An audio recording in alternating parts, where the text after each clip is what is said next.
Good morning students. ये हमारा class 8 की हिस्ट्री की बुक का सेकंड चैप्टर है। चैप्टर का नेम है फ्रॉम ट्रेड टू टेरिटोरी, कि अंग्रेज़ कैसे भारत में ट्रेड करने के लिए, व्यापार करने के लिए आए और फिर कैसे उन्होंने यहाँ पर अपना शासन स्थापित किया। ये सारा कुछ हम इस चैप्टर में पढ़ेंगे। इससे हम शुरू करेंगे द बैटल ऑफ प्लासी। इससे पहले का हम अपनी पिछली वीडियो में कर चुके हैं। वीडियो के पार्ट्स काफ़ी लेंथी चैप्टर है तो इसलिए इसके पार्ट्स में डिवाइड किया गया है वीडियोस को। तो आज हम सेकंड वीडियो है ये हमारी। तो इससे पिछला जो था वो हम पिछली वीडियो में कर चुके हैं। देखिए, the battle of Plassey. When Ali Vardi Khan died in 1756, Sirajuddaulah became the nawab of Bengal. जब अली वर्दी खान की डेथ हुई 1756 में तो सिराजुद्दौला को बंगाल का नवाब बना दिया गया। The company was worried about his power. Company को उसकी जो पावर थी उससे चिंता हुई। And keen on a puppet ruler who would willingly give trade concession and other privileges, so he tried throw without success. अब कंपनी को कैसा शासक चाहिए था जो उनके हाथों की पपेट्स हो, कठपुतलियाँ हो, जो जैसे वो कहें शासक वैसे काम करे। मतलब शासक तो हो लेकिन नाम का हो और उनके अकॉर्डिंग काम करे वो सारा। उनको व्यापार करना है तो व्यापार के लिए उनको सारी फैसिलिटीज़ दें, टैक्स फ्री ट्रेड करने दें उनको, जैसे वो कहें ऐसे रूल करें, उनके हिसाब से चले।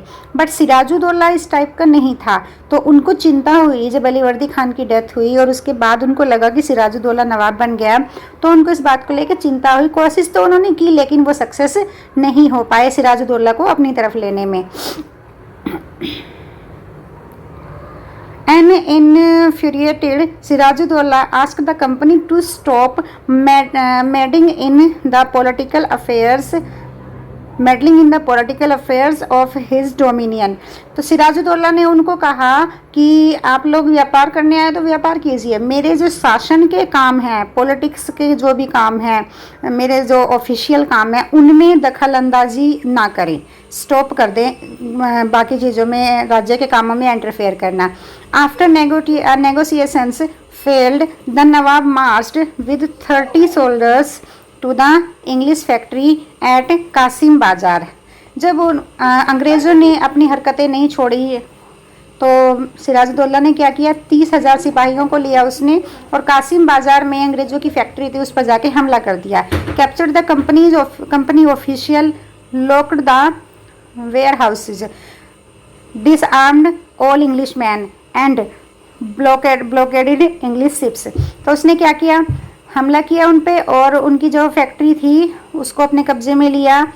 उनके जो और वेयर हाउसेस उन्होंने बनाए हुए थे उनको अपने कब्जे में किया और जो इंग्लिश लोग थे, अंग्रेज़ लोग थे, उनको डिसआर्म्ड, उसके जो हथियार थे वो उनसे छीन लिए। एंड ब्लॉकेडेड इंग्लिश शिप्स, और जो अंग्रेज़ों के शिप थे उनको बंद करवा दिया। Then he marched to Calcutta to establish control over the company's fort there। फिर उसने कलकत्ता की तरफ मार्च किया, कलकत्ता की तरफ उसने अपनी सेना को लेके हमला किया। वहाँ पर भी कंपनी के फोर्ट थे और उन पर भी उसने अपना कंट्रोल कर लिया, अपने कंट्रोल में उनको ले लिया। On hearing the news of fall of Calcutta, company officials in Madras sent force under the command of Robert Clive. जब उनको पता चला कि कलकत्ता के जो हमारे ऑफिशियल्स हैं उनको भी सिराजुद्दौला ने अपने वश में कर लिया, अपने कब्जे में कर लिया है, तो फिर मद्रास में से उन्होंने एक फोर्स भेजी रॉबर्ट क्लाइव की कमांड पर। रॉबर्ट क्लाइव ने कमांड दी और फोर्स कहाँ चली गई, कलकत्ता चली गई। जो मद्रास की चेन्नई की फोर्स थी वो कलकत्ता चली गई रॉबर्ट क्लाइव के कहने पर। Prolonged negotiation with the nawab followed. Finally in 1757 Robert Clive lead the company army against Sirajuddaulah at Plassey. और फाइनली 1757 में जाकर रॉबर्ट क्लाइव ने सिराजुद्दौला के अगेंस्ट वॉर किया, बैटल की प्लासी में। प्लासी एक जगह का नाम है, वहाँ पर उनकी बैटल हुई। One of the main reason for, देखिए, one of the main reason of the defeat of the Nawab was that the force led by Mir Jafar, one of the Sirajuddaulla's commander, never fought the battle। अब सिराजुद्दौला हार गया वो लड़ाई प्लासी की। क्यों हारा? उसका एक मेन रीज़न था कि जो सिराजुद्दौला का जो कमांडर था, सिराजुद्दौला का जो कमांडर था मीर जाफ़र, तो उसने लड़ाई लड़ी ही नहीं, जीतने के लिए उसने लड़ाई ही नहीं लड़ी। Clive had managed to secure his support by promising to make him nawab after crushing Sirajuddaulah. उसने क्या कहा? क्योंकि रॉबर्ट क्लाइव ने मीर जाफ़र को अपनी तरफ मिला लिया था, जो उसकी कंपनी का लीडर था, कमांडर, सॉरी उसकी जो फोर्स का कमांडर था मीर जाफ़र सिराजुद्दौला की, अंग्रेज़ों ने, रॉबर्ट क्लाइव ने उसको अपनी तरफ कर लिया था कि सिराजुद्दौला को हराने के बाद तुझे बंगाल का नवाब बना देंगे। The Battle of Plassey became famous because it was the first major victory the company won in India। अब जो प्लासी की लड़ाई थी वो काफ़ी फेमस हुई। फेमस क्यों हुई वो? क्योंकि अंग्रेज़ों की ये पहली लड़ाई थी जो उन्होंने भारत में रहकर भारतीयों के खिलाफ लड़कर जीती थी। इससे उनके हौसले और बुलंद हो गए। After the defeat at Plassey, Sirajuddaulah was assassinated and Mir Jafar made the nawab. अब लड़ाई के बाद सिराजुद्दौला को हरा दिया गया और मीर जाफ़र को बंगाल का नवाब बना दिया गया। The company was still unwilling to take over the responsibility of administration. Company अभी भी मतलब जो शासन था, लड़ाई में जीत गए थे वो प्लासी की, चाहते तो बंगाल पे कब्जा कर सकते थे। सिराजुद्दौला के पूरा जितना भी उसने टेक ओवर किया हुआ था सारे पे वो अपना कंट्रोल कर सकते थे, लेकिन उन्होंने नहीं किया क्योंकि वो अभी भी भारत पे एक शासन करना नहीं चाहते थे। उनका जो मेन मोटिव था, अभी तक वो शासन करने का नहीं था। हम ये 1757 की बात कर रहे हैं, तब तक भी अंग्रेज़ यहाँ पर राज्य करना नहीं चाहते थे, शासन नहीं करना चाहते थे। वो क्या करना चाहते थे? Its prime objective was the expansion of trade. उनका जो मेन उद्देश्य था, मेन उनका जो ऑब्जेक्टिव था वो था यहाँ पर ट्रेड करना, क्योंकि उस टाइम पे यहाँ की करेंसी बहुत हाई थी, यहाँ का मटेरियल बहुत अच्छा होता था, उनको प्रॉफिट ही प्रॉफिट था, तो इसलिए वो बिजनेस करना चाहते थे, ट्रेड करना चाहते थे। If this could be done without conquest through the help of local ruler who were willing to grant privileges, that territories need not be taken over directly.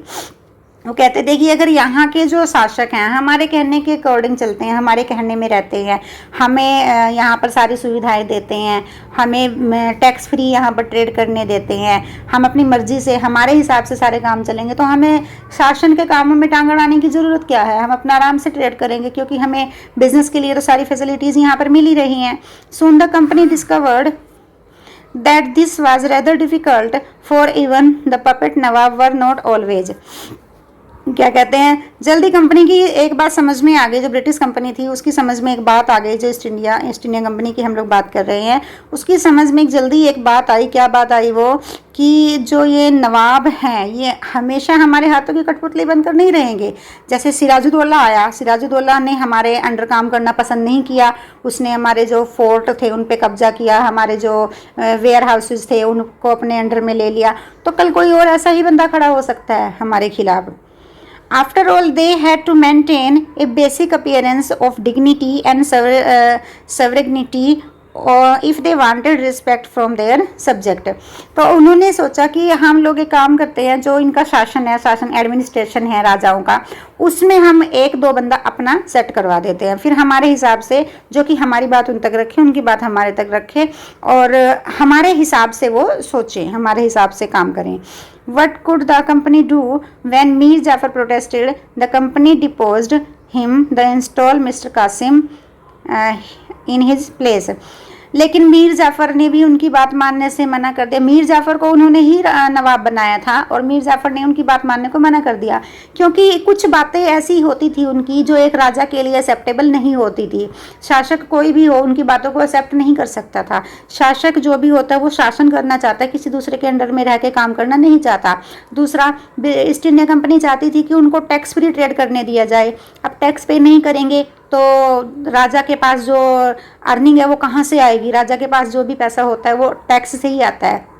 Company उनको टैक्स नहीं देगी तो कहाँ से आएगा? अब कुछ बातें वो मीर जाफ़र भी उनकी नहीं मान सकता था, तो उन्होंने क्या किया, मीर जाफ़र को भी गद्दी से हटा दिया और मीर कासिम को उसकी जगह शासक बना दिया। He in turn was defeated in a battle fought at Buxar, driven out of the Bengal, and Mir Jafar was reinstalled.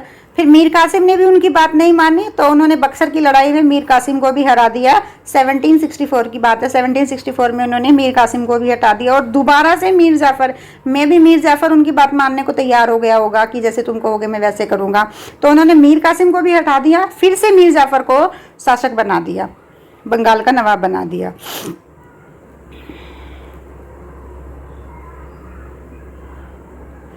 The Nawab had to pay 5 lakhs every month, but the company wanted more money to finance its wars and meet the demands of trade and its other expenses. It wanted more territories and more revenue. By the time Mir Jafar died in 1765, the mood of the company had changed.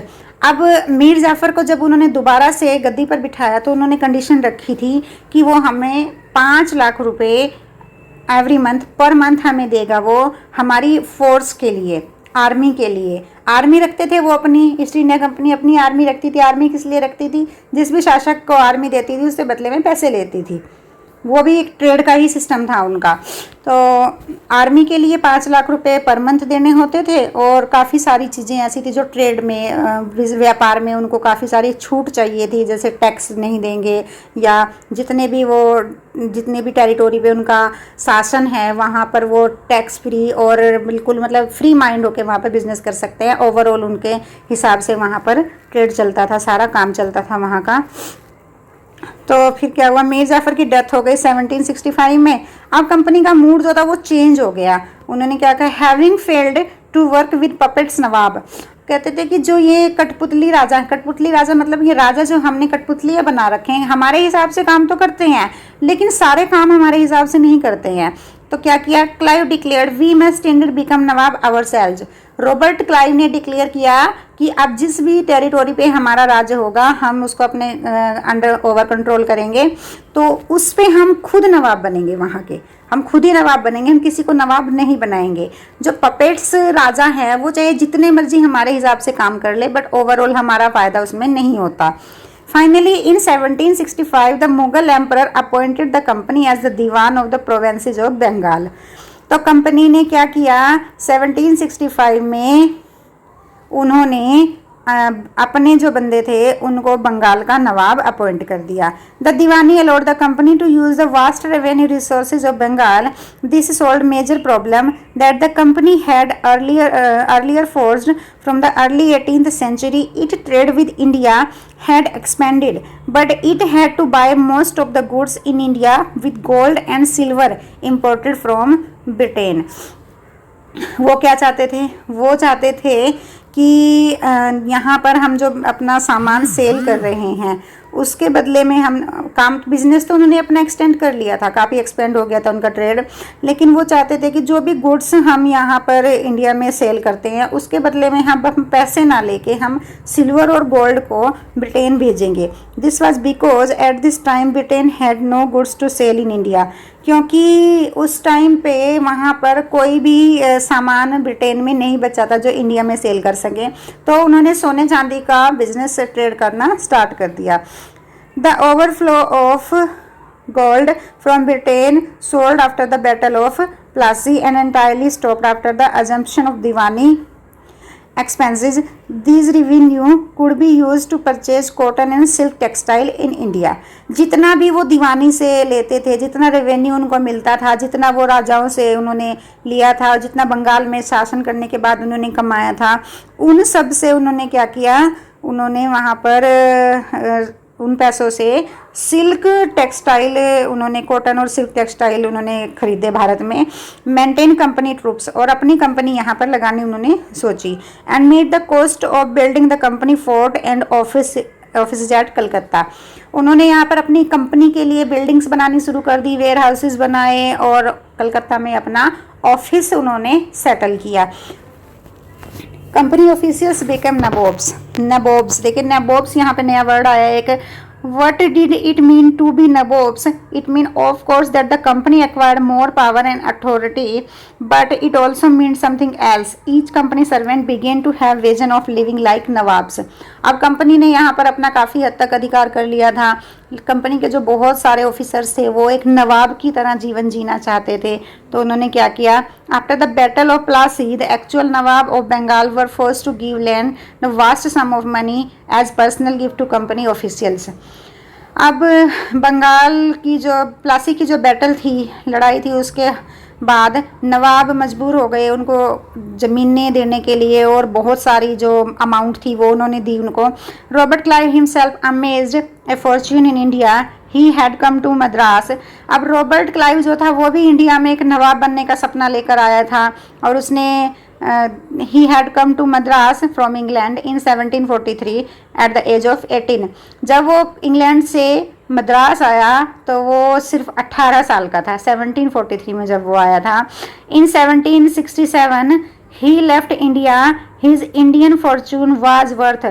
और जब उसने 1743 में आया था और 1767 में वो यहाँ से चला गया, और जब वो यहाँ से गया तो उसकी नेटवर्थ थी 401.102।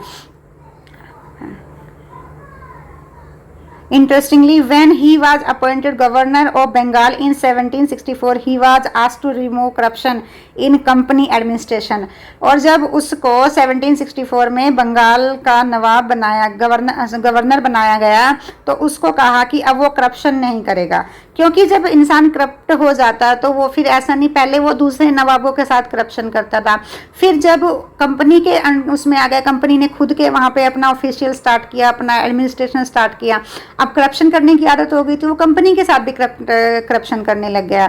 तो उन्होंने उसको कहा कि आगे से ऐसा कुछ नहीं करेगा। और जब उसको क्रॉस एग्जामाइन किया गया, उसको ऑब्जर्व किया गया, इन 1772 की बात है, तो ब्रिटिश पार्लियामेंट ने जब उसके सारे रिकॉर्ड्स चेक किए, which was suspicious of his vast wealth, although he was acquitted, he committed suicide in 1774।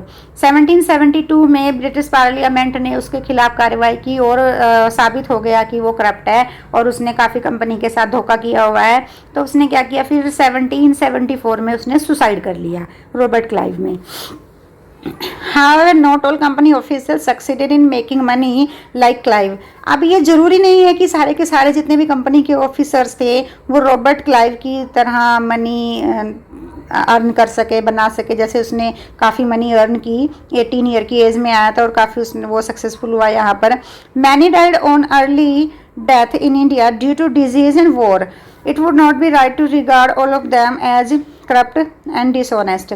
अब उनमें से काफ़ी सारे जो ऑफिसर्स थे वो मारे गए, कुछ बीमारियों की वजह से मारे गए, कुछ लड़ाइयों में मारे गए, और कुछ ऐसे ही जो बेईमान थे, करप्ट थे, उनको सजाएं दी गई। Many of them came from humble background. लेकिन उनमें से जो कुछ थे वो बड़े ही अच्छे बैकग्राउंड के ऑफिसर्स थे, बहुत अच्छे परिवारों से बिलोंग करते थे वो, इंग्लैंड में उनका अच्छा सिस्टम था। And their uppermost desire was to earn enough in India, return to Britain and lead a comfortable life। और उनका जो मेन मकसद था वो ये था कि भारत में ट्रेड करेंगे, काफ़ी पैसा कमाएंगे और इंग्लैंड में जाकर एक अच्छी ज़िंदगी जिएंगे। जैसे आजकल यहाँ भारत से लोग विदेशों में जाते हैं, वहाँ पैसा कमा के यहाँ के एक अच्छी लाइफ वो स्पेंड करते हैं। पहले यहाँ की करेंसी की वैल्यू काफ़ी होती थी कि इंग्लैंड से लोग यहाँ आते थे और यहाँ से कमा के वो इंग्लैंड में जाके बड़ी अच्छी लाइफ स्पेंड कर सकते थे। तो वो भी ऐसे ही चाहते थे। बहुत सारे ऐसे लोग थे जो अच्छे बैकग्राउंड से थे कि हम यहाँ पे पैसा कमाएंगे और जाके अपने वहाँ पर इंग्लैंड में एक अच्छी ज़िंदगी जिएंगे। तो जो यहाँ से पैसा कमा के जाते थे और वहाँ पे जाके एक रिच लोगों की तरह वो वहाँ पे बिहेव करते थे, क्योंकि वो रिच, यहाँ की करेंसी, यहाँ की अर्निंग वहाँ ले जाके बहुत ज़्यादा हो जाती थी वो। तो वो जो रिच लोग हो जाते थे वो उनको नवाब कहा जाता था उसमें इंग्लैंड में, जो यहाँ से इंडिया से पैसा कमा के जाते थे, क्योंकि उनकी इच्छा रहती थी कि हम नवाब की तरह एक ज़िंदगी जिएँ। जो यहाँ के नवाब थे उनकी ज़िंदगी बड़ी शान शौकत भरी होती थी, तो इंग्लैंड के जो लोग यहाँ आते थे वो सपना देखते थे कि काश हमारी ज़िंदगी भी ऐसी हो। तो उनकी ज़िंदगी, जब यहाँ से वो पैसा कमा के जाते थे तो वो इंग्लैंड में ऐसी ही ज़िंदगी जीने की कोशिश करते थे और ख़ुद को वो नबोब्स कहते थे। A an anglicised version of the Indian word nawab, जो कि इंडियन वर्ड नवाब से ही बना है, वो थोड़ा प्रोनाउंसिएशन का टोन का फर्क हो जाता है, तो इसलिए वो नबोब्स कहते थे, नवाब नहीं कहते थे। They were often seen as upstarts in social climber in British society and were ridiculed और made fun of in plays and cartoons. तो वो वहाँ पे जाके जो ब्रिटिश सोसाइटी थी वहाँ पे उनकी एक अच्छी रेपो बनती थी कि ये इंडिया से आए हैं, नवाबों की तरह जी रहे हैं, नबोब्स हैं ये। नबोब्स जब अपने आप को कहते थे वो, तो उनकी बड़ी अच्छी वैल्यू बनती थी।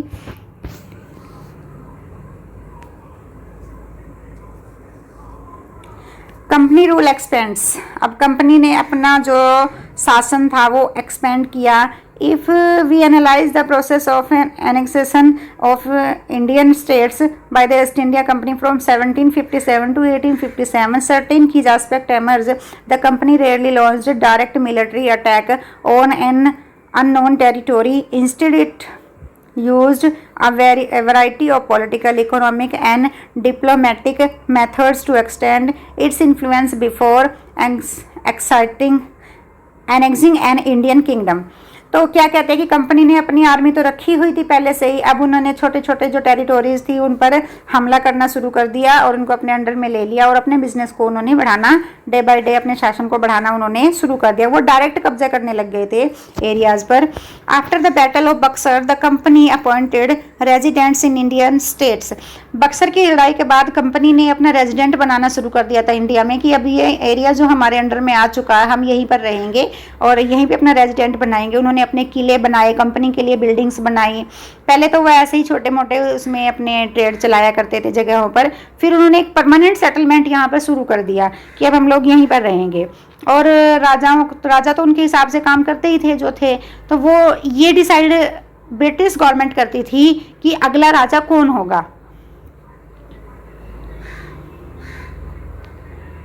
और फिर उन्होंने एक रूल बनाया सब्सिडियरी अलायंस। सब्सिडियरी अलायंस के अकॉर्डिंग क्या होता था कि इसमें जो इंडियन रूलर होते थे, इंडियन शासक होते थे, उनको परमिशन नहीं थी कि वो अपनी आर्मी रखें, उनकी अपनी इंडिविजुअल फोर्स नहीं होती थी। किसकी फोर्स होती थी? कंपनी की फोर्स वो यूज़ करते थे। वो अपनी आर्मी को खर्च नहीं देते थे, अपनी आर्मी नहीं रख सकते थे, उनका कंपनी की आर्मी को उन्हें खर्चा देना पड़ता था। कंपनी की आर्मी का खर्च वो उठाते थे। खर्च इसलिए उठाते थे कि जब उनको ज़रूरत पड़ती थी तो वो कंपनी की आर्मी मांग लेते थे।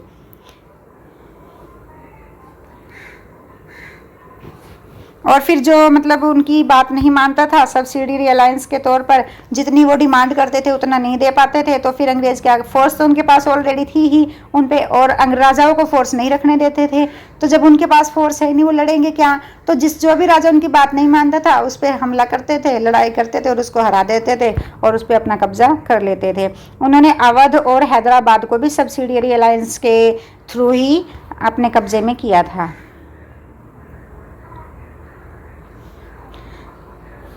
ओके स्टूडेंट्स, इतना ही है, बाकी का जो चैप्टर है हम अपनी नेक्स्ट वीडियो में करेंगे।